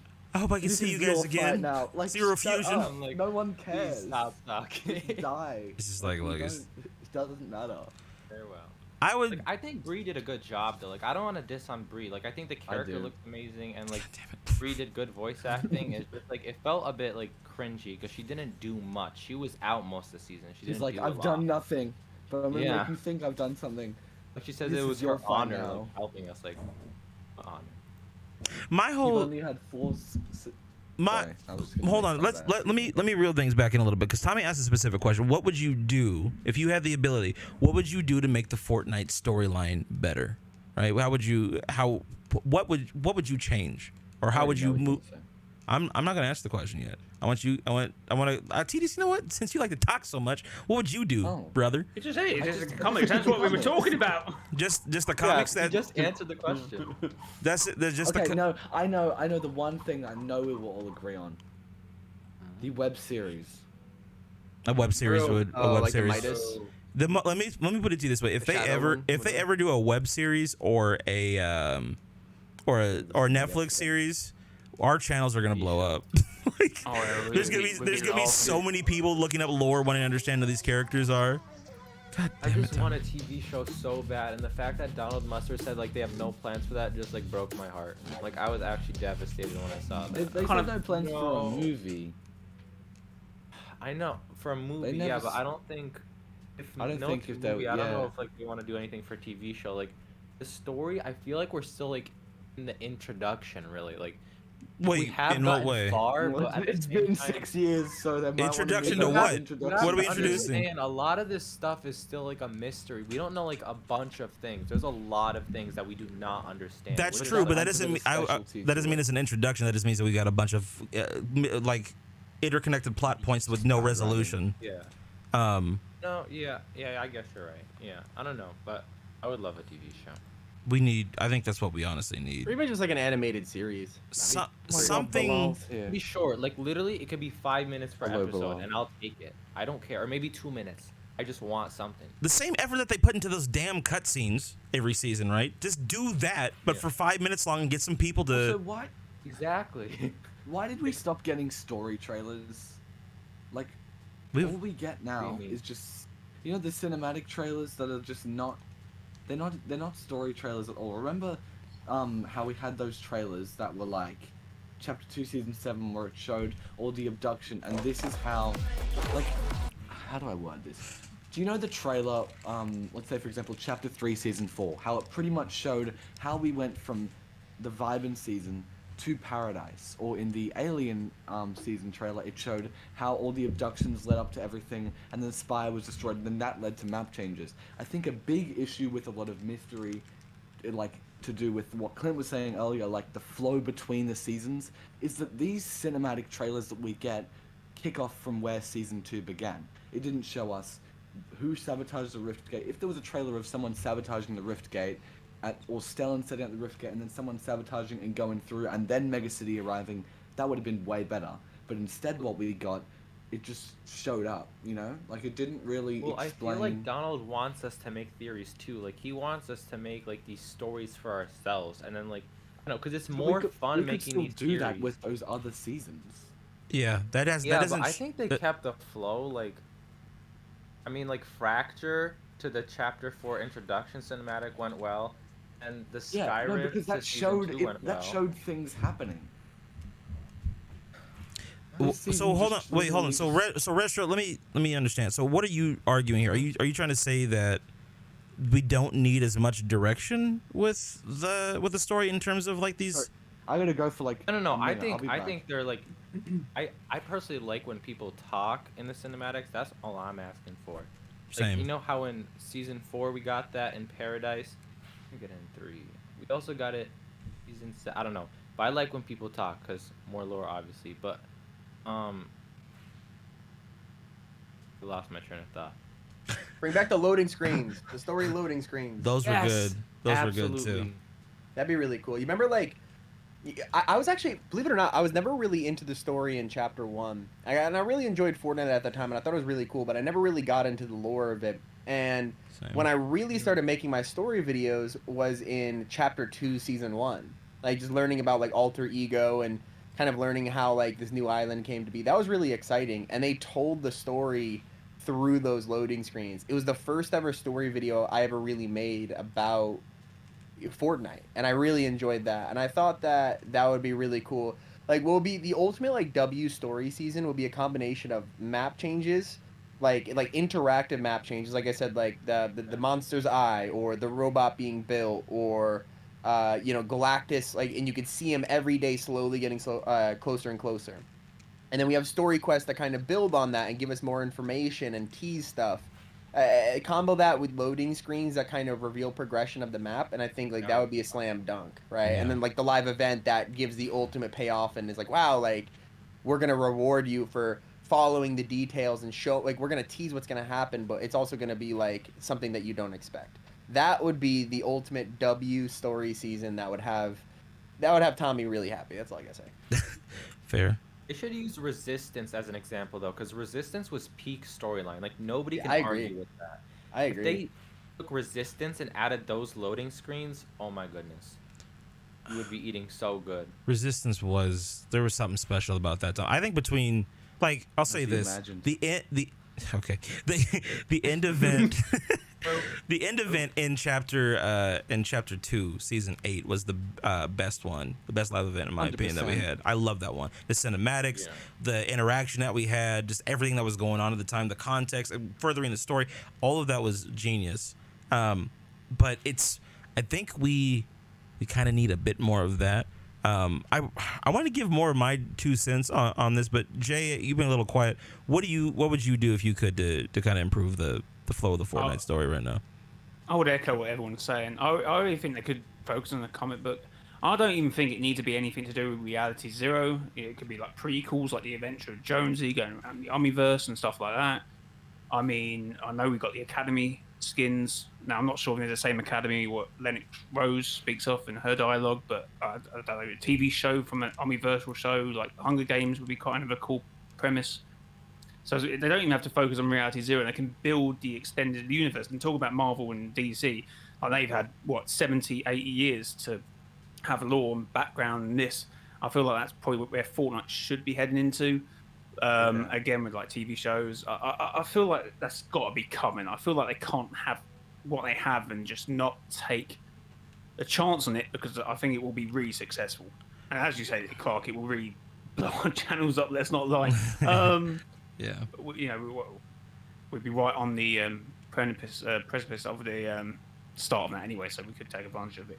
But yeah, just echo what everyone says, really. I don't know, quests being better. Like, I'll go into this, what do you call it? Go to this radar, do this, do that. Same. There's a lot of the same. Yeah. I get it that it tells a story as well, and it's important. I feel like that could probably work better. I mean, we did discuss that earlier on, but yeah, just echo what everyone's saying. I don't know what I would add to that. Fair enough. I think if I were to take the reins, if I were to change things up a bit, I would make sure that we would start focusing on specific characters. We would start creating like a content bible, like a story roadmap on what characters we wanted to focus on and how the relationships between each character would work. So if we're gonna have a season where Jonesy's gonna be the main focus for a lot of time, how is the relationship between Jonesy and the Imagined? For next season, all right, maybe we pass things off to the Imagined. How is her relationship between her sister? How is their relationship with their dad, with Geno?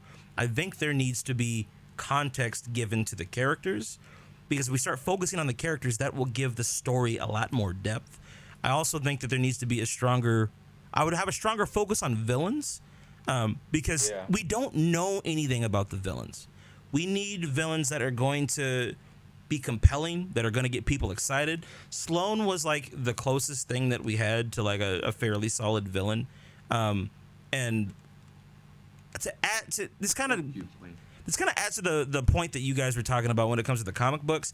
I think I personally wouldn't want to get rid of the comic books entirely, but I feel like the issue that the comic books have is that there's very essential information in there that if the average person who just likes playing the game that's not going to go out and buy a comic book, if they don't get that, they're going to miss out on a large portion of the story. From the standpoint of somebody who only plays the game, the last thing you heard about Geno was, I guess he was in the 0 point and Jonesy and the Foundation went to go after him, and then nothing. We haven't heard anything about him since then.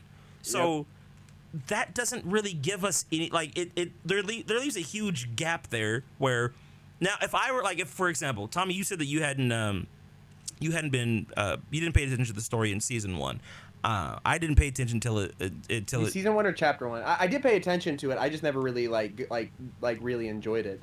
And I guess while I got the microphone, it's why I didn't like Collision, was that I didn't like that all of it was revealed in, like, the whole climax of the Collision event was revealed in the comics. It's like that's why I got a lot of flack for this in my Downfall of Fortnite live events video, but I'll stand by it any day because I really do feel so strongly about it. I'm just like, if you're gonna tell this story and then leave the best parts to the comics, a lot of people aren't buying these comics or paying attention to it. And so when it came to making videos and talking about all these points and stuff like that, so many people just had no idea any of this stuff happened because the comics weren't accessible to them, you know? And it's almost in a sense like the lore was locked behind a paywall. And I didn't like that. I think like there's opportunities where it could really, really thrive. And I don't remember who said it here, but someone was like, oh, I would love to see, you know, how Jonesy joined the Imagined Order and build a whole story like that. Like, if you go look at like Star Wars or Marvel, they do a really good job of creating different entertainment that's all in the same universe, but they're able to explore different stories, and maybe you learn about stuff, but it's not the climax of it. That's why I didn't like Collision. Yeah. Collision just hate me if you want. Nah, Collision. I didn't. No, you're right. Collision was kind of mid. It was The event was okay. awesome. Like the best graphics, best gameplay, everything. It was just underwhelming. Especially after the whole Resistance season and everything like that. I just felt like if they included what happened in the comics in the event, it would have been a 10 out of 10. And I guess they couldn't, or I guess they didn't want to. Like, can you imagine all those Marvel characters running around like doing all that stuff? It's like Endgame and Infinity War. Like like if everyone died in Infinity War and then Endgame was told through a comic. That's how I look at the situation. Yeah. But that's just my personal opinion, though. The other people are more than entitled to say, "Wow, you know, I really like that." They didn't have to continue building. They could have just left it at, you know, Collision, and I respect that opinion. Well, this leads this kind of leads me to the next one of the other topics I had, which was I want to know how you guys feel about the lack of a live event this season. Tommy, I know that you touched on that earlier, but I wanted to see how everybody else felt about the fact that like there is no live event we're going 2 seasons without a live event. You gave a strong reason as to why earlier. However, I want to know from you guys, one, like I said, how do you feel about the fact that there is no live event this season? And 2, what do you want to see moving forward from live events? How do you want to see these things play out? Nobody will talk at once. Well, I personally don't. You want to go, TDS? No. I always. Okay. Rezztro. Okay. I don't really care that there's no event. Like, honestly, the quests, there's no really any build up to have such a massive live event, so I don't mind that there's no event because the quests kind of like build it off, really. Yeah. If there was, like, let's say if the last reality really was coming, I would like a cube cradle in the sky coming closer and closer, like Galactus is coming. Then I would have an issue if there was no event. But if it's just like some earthquakes or whatever, then I don't really care. Completely agree. Yeah, the quest didn't really set us up for anything this season, and that's why there was hope for. Like, I think if the chapters work like this, let's say the first 2 seasons don't end with a live event, but they build up to something, and season 3 starts with a solo event, and season 4 ends with a massive live event, I think that's great. I'm completely fine with that. But the thing is, with what Rezztro's saying as well, like, it's not the fact that we don't care that there's not, like, it's been 2 seasons and we don't have a live event. Like, that sucks. But it's just the fact that it doesn't feel right to have an event. Because what have we been building up to, you know? There's been nothing that's really event-worthy. And in terms of what should be an event in the future, I think The cinematics are great. I think showing the interactions between characters, giving us hints towards maybe, like, for example, the end of chapter 2, it was great how they did, like, Foundation unmasked, and then Sloane goes, oh my god, like, Maybe like, suggesting that, you know, they have some separate maybe that's another reason why the maybe that's another reason why I didn't mean relationship. yeah, you did. No, we heard what you said. No, maybe there's a reason. Maybe that's the reason why the quests were weaker this season, was because normally the quests are designed to set up like a big event, right? Something crazy or bombastic happening. That wasn't the case this season, and so people are disappointed that we're not getting a live event. People were disappointed by the quest, but I think those two things kind of go hand in hand. And so Yeah, exactly. if this is Epic's new rhythm that they're trying to do, right, where they want to do one big bombastic event at the end of a chapter, I think that does make it more special in my eyes, right? Having one event per chapter, and maybe, like you're saying, Tedious, one to start off at the beginning of a season. I think that would, because I think having them too frequently, and I think Tommy pointed out this out earlier too, but having them too frequently kind of cheapens it. And that's what they ran into with Fracture, is that, like, they kind of dropped the ball because they had so much on their plate, they didn't have enough time to finish it in time. So Yeah, talk about the lead up to. Okay, were you about to say something? no, go ahead, please. Talk about the lead up to Paradise. I remember, like, chapter 3, season 2. I was like convinced that'd be a short chapter. The loading screen's getting darker. Obviously, my Greek mythology and the names of the map, it all started to make sense. And then we got to like the final month of the season. I remember on the podcast, I was starting to doubt myself whether there'd be an event, because the pace slowed right down. We had Paradise quest, didn't we? And we had the Bites quest as well. And it really, like, broke up the season. It was a little weird. And then the event came out of nowhere and they revealed it at the thing, didn't they? The Fracture was happening. The FNCS thing. Yeah, and the build-up seemed weird. I think it's to do with execution of why Fracture didn't work. Yeah. Yeah. Because they It should have wasn't the been right time building for it. up better, and it just seemed so broken that season. I don't really know what they were thinking. Yeah, it was very It did come out disjointed. The story took a big downhill after Resistance. Like, up until that point, it was pretty solid. Mm-hmm. But, like, the sad thing is as well, Resistance, I think we can all unanimously agree on this, it was the peak of the story that we've seen so far. It was really good. Not just live events, just quests, everything was just really well done. And then when they hit that peak, it didn't even plateau. It just decreased in quality and execution, as well. As Jay said, it's what Clint has said to me so many times. There's so many good concepts. Rise in action and fall in action and climax the event. So you build up, and then we built up with the Shapeless Man, and then you get this, instead of like a climax, and you should come straight down after event, but we didn't get that. So we sort of stayed, got intrigued by the syndicates coming around, and it's all sort of it has sort of plateaued, in my opinion, and sort of gone right down, when an event would have made sense in that season, but we didn't get it. So it teased us.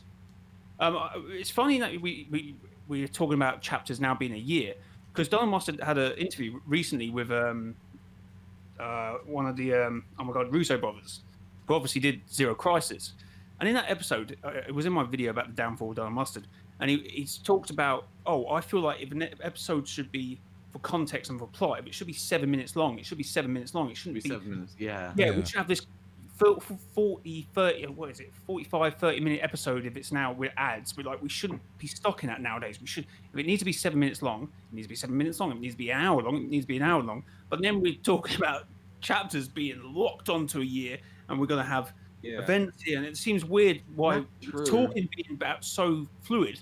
How he's talking in the interview, but how we're talking, we're talking so rigid in terms of how we're going to play chapters out now. It's really weird. Yeah, because he's making seasons this long and there's like zero story. Like, that's kind of hypocritical, if you ask me. The chapter needs to be a season long, and it needs to be a season long. Yeah. So I always thought it worked like that. It worked like a book. It should be emotions why you feel like this chapter. See, some people disagree, but I feel like chapter 3 made sense to end. You can't have a high moment like that event. You have to end it, or it makes zero sense. I've had a few things like, maybe chapter 3 should have actually been 2 seasons long. So I then we think- go from the end of the collision, and we start building up to nothing, and then maybe work it from there. Which then people would have said, well, that would have been, if you take it from chapter 2, that would have been 10 seasons for chapter 3. Okay, this is making no sense, but random in numbers. But collision should have been the 10th season of season 2, or you'd make that. I understand why they separated it yeah. because of the end event of chapter 2 and the last reality. So you have to split that off. You can't carry on the What chapter. they should have done, I don't know. even think what Fortnite could have done, because it's pretty obvious. Chapter 3 seemed, well, up until the point where we're like, oh, these are all going to be yearly chapters. Chapter 3 seemed like a bit of a bridge between the story that we had and the story that we have now. Like it's sort of, in a sense, whether it's permanently or not, because obviously it's not just getting rid of the characters totally. There seemed to be some sort of a conclusion to the main 3 factions that we had known, like the last reality. We had, we're getting introduced to all these people, we're learning way more about them. The 7, they were corrupted and, it's over, this is done, reality as we know it's going to end. And the imagined order were defeated by the 7. I think the fact that they didn't really return those characters in a cool way this chapter is what made it kind of underwhelming. And even that they could have just had, like, chapter 3 could have just not been titled as an entirely separate chapter. It could have just been like resistance or whatever, and it's just this short period of time in between different eras of the story. I think that would have been better, instead of going, there's this whole thing where it's like, it's zero fusion or whatever. It just felt really rushed, the whole of chapter 3 in that regard. But yeah. Yeah, no, I agree. They did obviously scrap a lot, but hopefully it's saving for chapter 5 or the end of chapter 4. Apparently As chapter long 5 as is like a big priority, so it should be good. It should be a big priority. I don't know why other chapters are like, this was just released. Like that whole leak I found kind of stupid. Like, why weren't other chapters big priorities in the past? Pissed me off, that entire thing. So let me ask y'all this, because I know that some of us are a little pressed for time on the pod, but I want to ask you guys this question to kind of wrap things up. We've talked a lot about like where the storyline could go, what things we like, what things we didn't like. We've given some theories, but I want to know what you guys think about the upcoming chapter. We're literally a week away, for a week from today, from the new season 3. There's a lot of weird stuff going on the island. We got the vines popping up. We know the next season is going to be a jungle theme season. What are you guys wanting out of season 3, Fortnite chapter 4? A new gritty emote. God damn it, Tommy! Every time. All right, no, go ahead.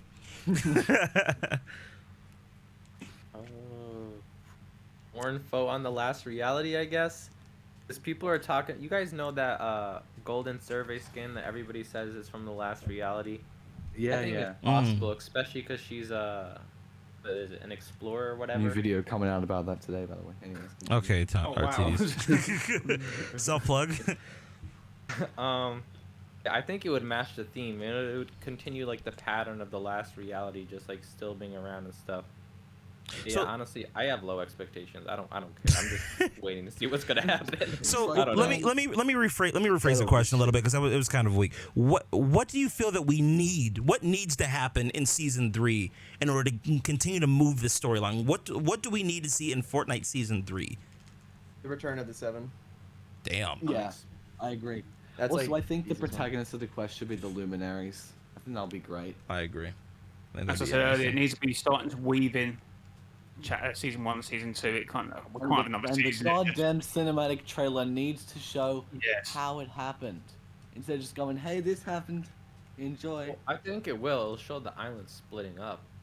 I mean, if it doesn't, that island splitting out. If it literally just shows again, like the people walking through the jungle, exploring it like it was with Mega City, I'm gonna be so annoyed. No, we saw Mega City though. We saw we didn't see the actual red, like blood red sky rift, but we saw like all those rifts, and we could infer that like. What you're forgetting is that we saw it for a single millisecond. When Well, yeah, when the rift it's not opened. that important. It's just a rift. Things are coming. What's important is what's coming through, not the actual rift itself. Whatever. That's fair. It did turn red though. Just. It's Yeah. not the rift. Did it's it? the I one don't way. like One how it millisecond. wasn't red. The thing that was what bothered me most about that trailer, that it wasn't red. I wanted Yeah. to see that in the trailer, but whatever. I also want to see Evie sabotaging it, but anyways. That's not. Yeah, no, that's not gonna happen. But I don't know. I think in terms of storyline next season to kind of start tying things together. I don't know if I would want to see the 7. I don't know if I want to see the 7 return even in the middle of the season, but I think that should be the cliffhanger for season 3. I think that season 4 should focus on the last reality of the 7, that being like kind of a, not necessarily a war, but well, basically, there would be no other way to do it than a war. Like the 7 coming back corrupted, we have to fight them off on the Fortnite island, but hopefully seeing Geno come back and helping us fight off the 7. That's kind of how I've always thought it would be, like a really cool plot twist, like that level of irony, like the guy that we were fighting against for so long ends up becoming our savior and having to help us out. That'd be kind of cool. That war plot line would be fine as long as there's complexity to it. I Like, think a lot of people say, like, oh, war is repetitive. It's like, oh, they're gonna come and destroy us. But you think about Chapter 3, Season 2. That was the imagined order are gonna destroy us. But there was so much more to that than just that basic. You have plot stakes line. to That's build what a made it- story. Exactly. Yeah. I want info on Amy, bro. It's annoying that Yeah. she's Where gone. is she? that's what we're all waiting on. Well, I presume when She really did. She's gone. I presume when they change the rift coordinates to the syndicate, I guess that door would have closed, so it slammed shut. So they're still where they are. Okay, no so way of getting she's- back she's through. stuck in the cube cradle, probably, or whatever. So we've got to build. See, it makes no sense of 7 coming back until something happens again like that to reopen the door. That worries me that we're so far away from the 7 returning. Well, that's what I kind of feel like the pillars are there for. I feel like the pillars are going to have something to do with. I've always said that they're going to be some kind of conduit, like to channel 0 point energy and maybe make some kind of a rift. That way they can travel. Yeah, that could work. No, that could be the thing. Yeah. Because that's the thing, like the pillars. That was something else I wanted to talk about earlier. But like the pillars are such a huge thing on the island that no one's freaking talking about, like contextually within the Yeah. story. Like What, why the do? monoliths? Yeah, Yeah. yeah. Like what are they there for? Like what's going on with that? Serenade. Yeah, thanks, man. Appreciate it. And Serenade. and continue. That's all I got. Okay, all right. It's, That's all Fortnite had Serenade, too. Widow So hit the that was Gwyddy, and excellent. the monoliths game. Well, you watched my video, didn't you, Clark, about what about sticks and the batbling's similar colours? I guess just Serenade, and it's reaching again. It's like building a theory on top of theory. And that's why no one's looking at the monoliths, because like, where do you start? So that's the only avenue I went What more down. means in terms of the characters knowing about the monoliths. I think that's more what he means. I could be Yeah, wrong. that's part of what I'm talking about too. Yeah, that's the main thing I'm talking about. Like, we had all this crazy stuff happen on the island, right? And although we don't have a live event, these quests should give us something to build up to the next season. So, why was there no mention of any of these monoliths popping up on the island? Like they were popping up in conjunction with the earthquakes. So you think somebody would draw some kind of a correlation there, but nothing was referenced. I don't know. It seems like an obvious Nothing? plot. I know, right? It seems like an obvious plot point, right? It's Geno, guys. I Geno. swear we do that at least every podcast. What make a nothing joke when somebody says Yeah, nothing? of course. Base. Have anyone done it, Star? I think they have. Anyway, There's the whole thing of when someone says imagine and then someone changes to imagined order, and also the nothing. Yeah. That's all I got. Well, it's good building blocks. It's a good foundation. All right. okay, all right. See, I see what you're. All right, now you're getting out of hand. All right, calm down. I was referencing the Guys, foundation. hang on, relax. Keep it cool. Gentlemen, this was I had a fantastic time talking about all the storyline stuff. Did anyone have any other topics that they felt like they wanted to cover before we wrap this bad boy up? I have one thing. Why do we all think that the 7 and Amy are in the cube cradle? That's what I would like to Because it know. would- Too. Because But it, Rome is from the last reality. Say it again. Yeah, because we know they were taken somewhere last reality related, and that seems to be their main hub sort of area, like their central area Yeah. where they all reside. Because, like, you know, in the end event, how it showed there's all the motherships and whatever, but they all came out from, presumably they came out from the cube cradle, which just holds a ton of cubes, a ton of pretty much all last reality related stuff. So that's why we think the 7 were taken there. But You know what I again, just could be wrong. You know what I just realized or just thought about? Does the last reality even have a planet that they occupy? No. We don't know. It's Yeah, just no, they it's- have that. Is or is it don't they just, have or do that they little just shattered red moon? No, that's the ice moon. That's the ice moon. don't they? So Wait, do what? they No, just it's not. Yes, it Well, the bit is. that Oh, broke God, off oh, during the God. storm. That's fight? That's the ice moon. Holy shit! Yeah, it's I the didn't ice realize. moon. Yeah. So because Oh my God, I Oh no, always- I would argue you got a point there because it is in the loading screen. It is in the loading screen. think The the one loading where s- it all, yeah. You could go, Jay. I'll let you. I'm just gonna keep saying loading screen and emphasize it more. Loading screen, loading screen. Loading screen. I think the loading Oh, screen Lord. was supposed to show us what would have happened if the last reality did come through that portal, that they would have consumed reality 0 and had the 0 point. Like, that's what would have happened if they got into reality 0. Does that make sense? Do you know what? what loading screen are we someone- referring to specifically? The cube Oh cradle. mate, cube crate, yeah. Oh yeah. Or- Okay. You can see like a faded ice moon or planet in the background. Which So- someone just mentioned, like, did the last reality, were they outside the bubble or were they in a rift in another reality? If Look at the top left corner. That could be the ice moon as well. if they were outside the bubble, we would be dead. Yeah, is that? We would have been absolutely clapped. There would have been Wait, no if coin who flip in the island. if who was outside? Because we know you can at fast enough speeds you can go straight through it. You just can't get out of it. Well, the last But reality I don't- had to go through the bubble at one point because chapter Well, 2, yeah. season 7. So that, but Yeah, that was the mothership would that- have sped through. that was a small fleet though. That wasn't their main fleet. They were trying to bring their main fleet through the rift that the Cube Queen. which you can't do by just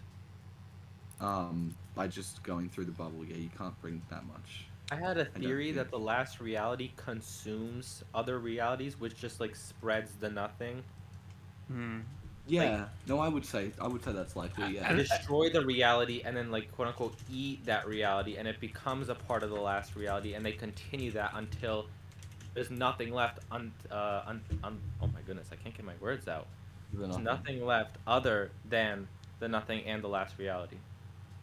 So to answer the question, the last reality don't really have a reality. It's a way of thought. It's an ideology almost, and that's why answering with what the Geno said at the end of Zero War about other things coming for it. You know, if you're not careful, then the Herald came, which you then presume the last reality came from that.